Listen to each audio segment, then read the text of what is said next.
Hello there, my name is Marcus and this is the big one, the top 10 games of the year 2025, of course, this past year here. Each year I like to do this little video here, just like most other YouTubers, you know, and just trying to be relevant. So yeah, this year is actually the year so far with where I've managed to play the most games released in that year.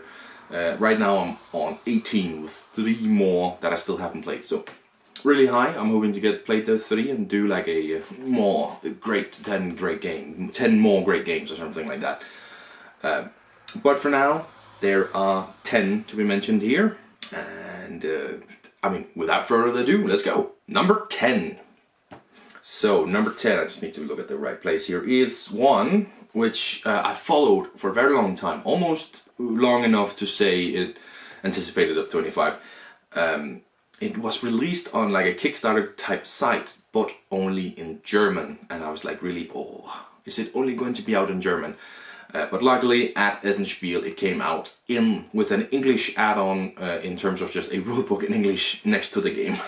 Really lovely. But Fossilium arrived in, really lovely game. It's all about driving a museum exhibit of dinosaur bones or other fossils. The primary thing you're going to go for is of course dinosaurs, but there is also the giant fish with the jaws. Oh, I can't remember what it's called. And some plants, some plantation as well, and that fish and some fish stuff. But of course the one you want to go for is the T-Rex or the Triceratops. Is there a Triceratops? Yeah, there's a Triceratops. But the one I'm thinking about is the Stegosaurus, you know, those things. But it's all about filling in your museum with these amazing artifacts and fossils, of course, and a few extra things like info stands and stuff. Just a really lovely worker placement game. Yeah, it's a worker placement. It's been a while since I got a proper worker placement like this one. Really great. I will say better at the higher play counts than the lower play counts. But hey, Fossilium, number 10 of the year. Number 9. This was one that I was becoming more and more in doubt of whether I was actually going to be able to get a hold of it. It didn't seem like it was going to arrive anywhere near Denmark. But once again, Essen coming in clutch there. I actually had put it on my wish list for a Secret Santa type thing here in Denmark, and the Secret Santa that I got wrote a little letter where he said, "It looks like you couldn't wait, and you bought one." That's correct, because at Essen I bought T-Witches. A game from the same designer as Flamecraft, Manny Vigga, and of course Sandara Tang is the artist, which is the main reason I found out about it was through Sandara Tang being the artist. And we just about managed to get it played. It's also sort of a worker placement game where you have these T-pups, they're called, that you place out to take actions. So worker placement adjacent stuff with some special rules for collecting tea through these T-pups. But it's a really fun game. It needs to learn the rules a little bit. There's some symbology in there that I didn't think was too easy to understand, but once you got the rules down, it went like a breeze, and it is a really fun game. Really big as well. Takes some time, but that's always lovely. T-Witch is number 9. And number 8. So this is sort of a storybook game, you can sort of say. It is from my absolute favorite theme of all time. From the Lord of the Rings universe, or, you know, just Tolkien's Legendarium, as they are also called. So far we are only playing it, me and my wife, trying to complete it all the way. It's The Hobbit, There and Back Again. This little roll and write adventure book type game. From, of course, Writing Kinesia. The great thing about this one is that you can jump into any chapter you want, or you can play them in order. Right now, me and my wife are going through it in order, trying to complete it, see who wins. I think so far it's 2-1 to me in terms of the chapters. We'll see once we reach all 8 chapters whether it's a draw or I have managed to drag away from her. But yeah, The Hobbit, There and Back Again, number 8, a really fun roll and write game with a break theme. Number 7 is a 2-player variant of an already existing game, and it's actually not in the first version of this game. I believe when this came out it would have been the 4th version of this game with a 5th coming later on, and a 6th coming next year. So many versions of this game. This one is absolutely worth it. Everdell Duo. Yeah, really love this game for a 2-player version of Everdell. If you don't, it's still great at more players, but if you are just 2, I would actually say this is absolutely worth buying instead of just buying regular Everdell. You of course don't need to buy the big box like I have, but instead of buying regular Everdell, if you're just 2 players, I would recommend this game. Really great, limiting your actions, also allowing you to control what your opponent is able to do in a limited way. It's of course not fully on, but it's such an interesting tactile of depending on which action you take, you move out the sun or the moon, meaning the actions will become limited, and now you can stop your opponent from doing certain things if you want to, or push your opponent to do certain things before they might want to do. Very interesting back and forth right there for Everdell. Still, of course, utilizing that amazing worker placement aspect of it all. So yeah, Everdell Duo, great. Number 6. This is a drafting game that we, it's another one we got at Essen. I think this is the 3rd one I'm mentioning from Essen. Yeah, it is. But it will also actually be the last one. Yeah, but it was one that I only found out about before Essen, and after reading about it, it sounded really interesting. Now that we've played it, it was really good. My wife really wants to play this. This could be her favorite game of the year, but as another one on this list, that could also very much be my wife's favorite game of the year. It is Reptile Tank, a drafting game about building out a 4x5 grid of different reptiles, and of course any decorations for them, logs of wood or stone or plants, and of course water. Everybody likes some water, with all the different lizards, turtles and snakes scoring in very different ways. You are very much able to score some very high scores if you are lucky and your opponents don't manage to stop you. We can also completely miscalculate. I had a friend who did that, who all of a sudden looked at it like, oh no, I've put these here, they were supposed to be here. So it's such a great little game. Also the fact that with the grid you're building a 4x5. Usually this is like you place the first one down and then you build around it. It can go anywhere, but it always has to touch. But this one you can place one here and the second one all the way over here, as long as it sort of matches in, creating your 4x5 grid. As long as it is within a 4x5 grid, it doesn't really matter, which I think is really great way to do that. So yeah, Reptile Tank, a great drafting game, number 6 of the year. Number 5, and this is the second and last from Tolkien's universe stuff. Board Game Geek does actually say that this is a 2024 release, but I will say that from Asmodee, the actual company releasing it, the pre-order would have been sent out in January 2025.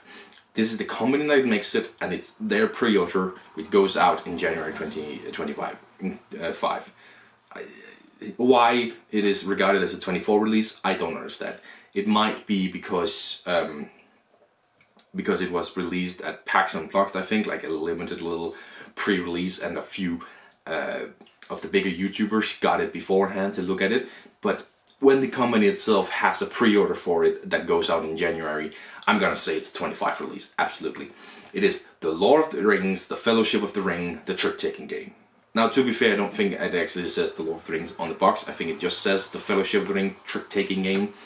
And one of the first trick-takers that I actually got. And I really loved it. I'm getting more and playing more trick-takers, absolutely, because I think it's a brilliant mechanic to trick-taking. Lord of the Rings, the Fellowship of the Ring trick-taking game. I'm not going to say that all the time, but it takes this into a cooperative way, sort of like The Crew. At this point, I hadn't played The Crew. And with these tasks that you all have to do with a very limited conversation.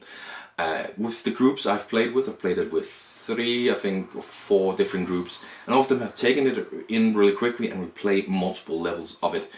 Still haven't managed to complete it fully through, but it's absolutely something that I want to do. But yeah, with these different groups, we take it and we play multiple rounds. They always want to play a couple more rounds. And then, you know, after a couple rounds, 4 or 5 rounds usually, it's like, okay, should we play another game now? Yeah, okay. and then we never go back to it, unfortunately. But it's a hit with all the groups, the limited. It's a cooperative game that one of my mates who hate cooperative games actually wants to play because there is no conversation, and he also likes Lord of the Rings, so that helps. So yeah, just a brilliant, brilliant card game there. Yeah, Lord of the Rings, the Fellowship of the Ring, the trick-taking game. Number 4. This is a second edition of a game. It's the first, but not the last, second edition of a game that I have on here. This was a game that came out in 22 or 23, one of the two. I think it was a 2022 release for the first edition, and my wife absolutely loved it. I really, really liked it. It's one of the best games of 2022. I think that is the same year as the Still came out, so it's very difficult to compete with that. Absolutely. But yeah. But they came out there, very exciting. The second edition made it from a 1 to 4 player game to a 1 to 2 player game, and which of course in my book is just a 2 player game. Don't play solo. And it was welcome. I sold the original edition, so I can't do a comparison as I want to do, which is stupid, but that was before I really did the comparison videos. That's just me being silly. But yeah, it came through the second edition here with an expansion as well. It is Keystone North America second edition. I think I drag out the naming of these games a little too much, I think. So yeah, it plays just like the first edition, except now it's limited to 2 players and a few changes. But I think the few changes that are very much welcome. It's mostly due to, I can't remember what they're called, but there's like 5 things up that have some abilities, mostly those that are sort of changed around. And other than that, there's a few things in minor rules that have been changed up, which it's just a improvement on the game. Very much the same game still, so I sort of give it the same rating. But it's great. My wife still loved it. We remember how to play it. It's still a really, really great game. So yeah, Keystone North America second edition is my number 4. Next up is also a dual version of a game. I think this is the second dual version of a game, and it is the last one. This is also Sandara Tang as artist, and I believe Manny Vega as designer. I'm actually not 100% sure on that one, but I believe he's the designer still. This is the original game, not T-Witches. It is Flamecraft Duels.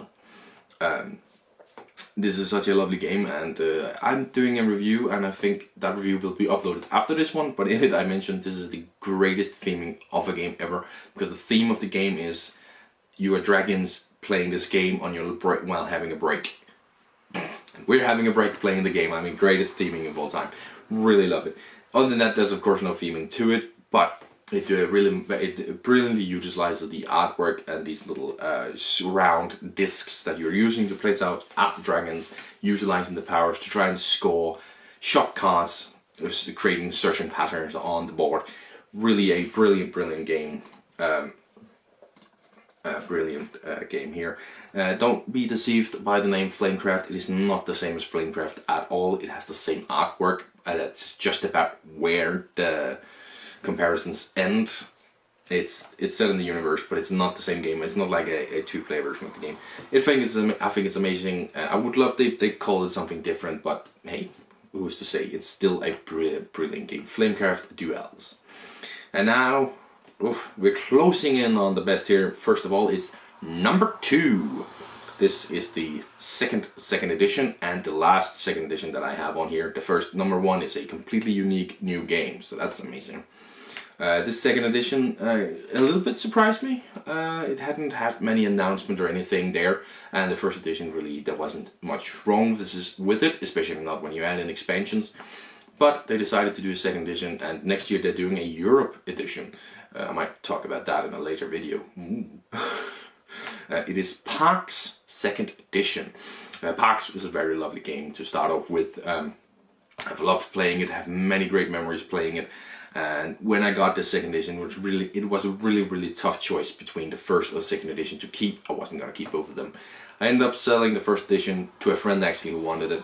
So we have played it some time after that and keeping this for second edition. I decided to keep the second edition because it is better in basically every way. It takes everything great about Parks and just changes those little things that was a little annoying man, makes the canteen better, makes the track that you are going through more cohesive, and also just better. Some abilities you have are way better. It includes some of the expansion content to incorporate it into the main game in a way better way than the expansion actually does. Whilst I actually do love the second expansion, I didn't like the first expansion, but what it takes from the first expansion, it's called, into the second edition, just is incorporated so brilliantly into the second edition, and the same with, of course, what it takes from the second expansion. So a really great game, just an overall improvement. I mean, I'm not done the review yet. I can't remember. I think I have. Original Parks was a 9 out of 10, and considering that second edition only just improves upon everything, I can't do anything but give it a 10 out of 10. It is an amazing game. I don't regret.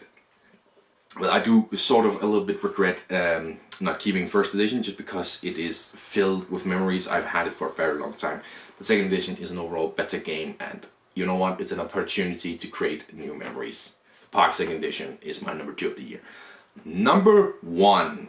My number 1 of the year was also my most anticipated game for 2024 actually. That was quite optimistic of me to think that it would be released, considering it was set to release in December through Kickstarter. It of course arrived in February. We played a lot throughout the year here. It is such an amazing game. Next year there's an expansion out for it. Might talk about that later.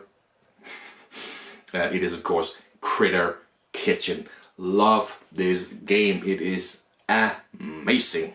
Such a brilliant game.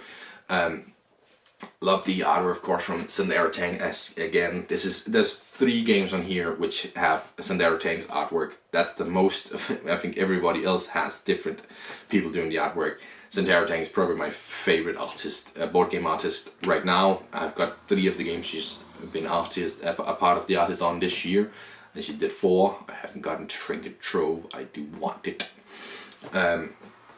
Just all around, just great artwork there, and of course just the theming of it. You are a restaurant, you are creating food throughout the week and getting ready for a critic to arrive to be the number 1 once that happens. It is such a brilliant game. The amazing way it scores, it creates some very fun moments, because you can of course replace any ingredient with soup. I've absolutely had situations where I've had to replace a lot with soup. I'll see if I have the picture of it still, it will show up here. I'm not sure I do, but a picture of me just serving a ton of soup to complete some objectives. I have made a little bit of a joke as well, that in my restaurant, when you order the house red, you don't know if you're gonna get a wine or tomato soup. It creates these very fun moments, and it's just an all-around really great game. Totally.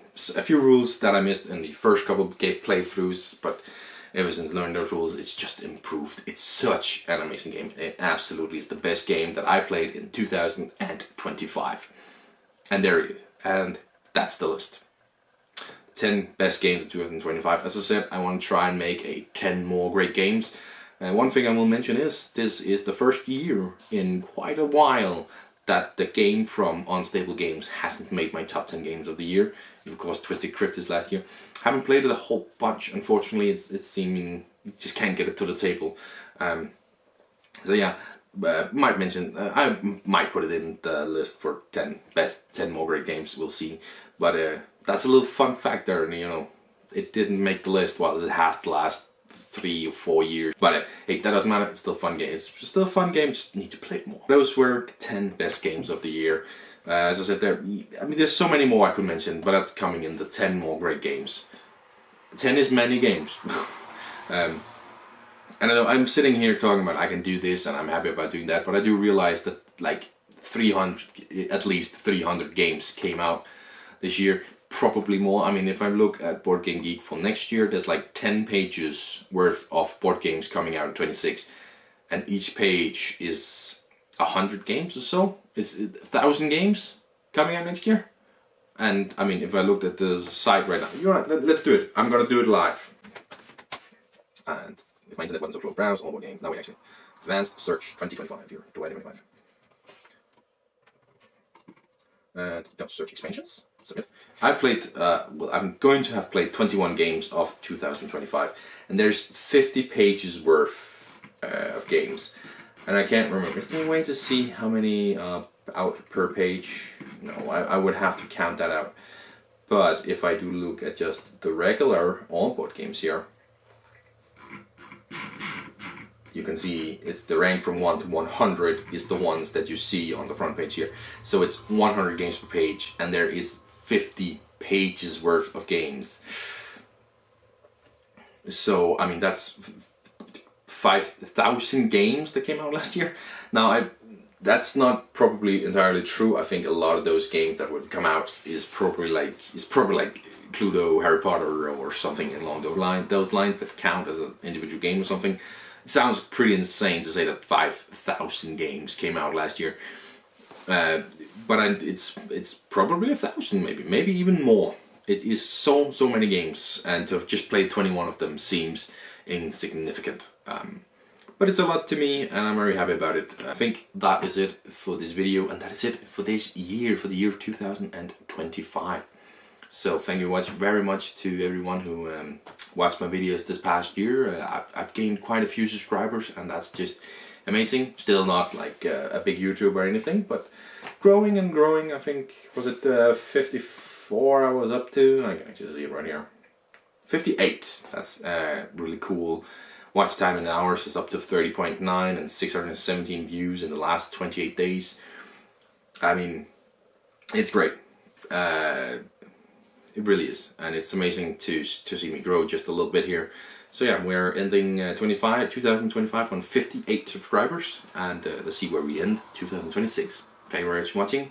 A very happy new year to you all, and I'll see you in the next one. Bye!